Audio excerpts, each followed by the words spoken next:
இறையேசுவில் பிரியமானவர்களே, இன்று நாம் நம் ஆண்டவர் இயேசுவை கோவிலில் காணிக்கையாக ஒப்புக்கொடுக்கப்பட்ட விழாவினை கொண்டாடி மகிழ நம் தாய் திரு அவை அழைப்பு விடுக்கிறது. அர்ப்பணிப்பு என்றால் இழப்பது அல்ல, மாறாக கடவுளின் கைகளில் பாதுகாப்பாக வைப்பது. அர்ப்பணிப்பு என்பது எனக்கு சொந்தமானது அல்ல என்பது பொருள். இதனை உணர்ந்த அன்னை மரியாளும் புனித யோசேப்பும் குழந்தை இயேசுவை கோவிலுக்கு கொண்டு செல்கின்றார்கள். கோவிலில் அர்ப்பணிப்பதை வெறும் கடமையாகவோ அல்லது ஒரு சடங்காகவோ எண்ணாமல், இக்குழந்தை எங்களுடையது மட்டுமல்ல, கடவுளுடையது என்பதை நன்கு அறிந்திருந்தனர் இயேசுவின் பெற்றோர்.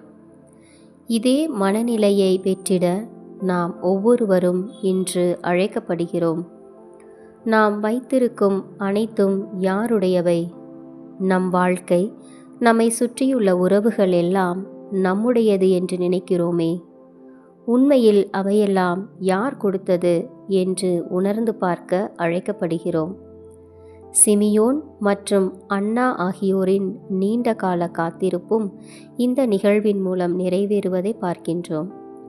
குழந்தை இயேசுவை கண்டதும் சிமியோன் அன்னை மரியாளை நோக்கி, உன் உள்ளத்தை ஒரு வாள் ஊடுருவும் என்று இறைவாக்குரைக்கின்றார்.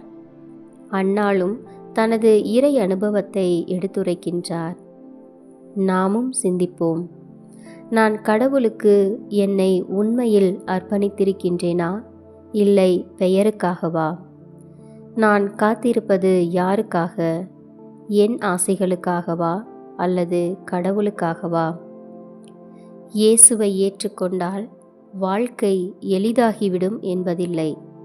உண்மையான விசுவாசம் சில நேரங்களில் வலி, மறுப்பு, தியாகங்களில் வெளிப்படும்.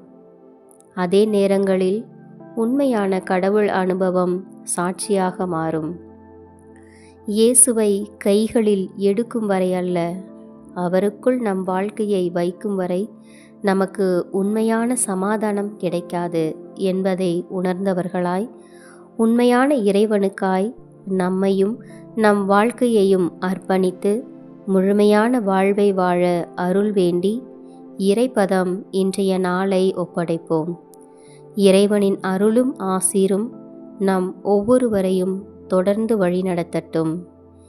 இறைவன் என்றென்றும் வாழ்த்த பெறுவாராக.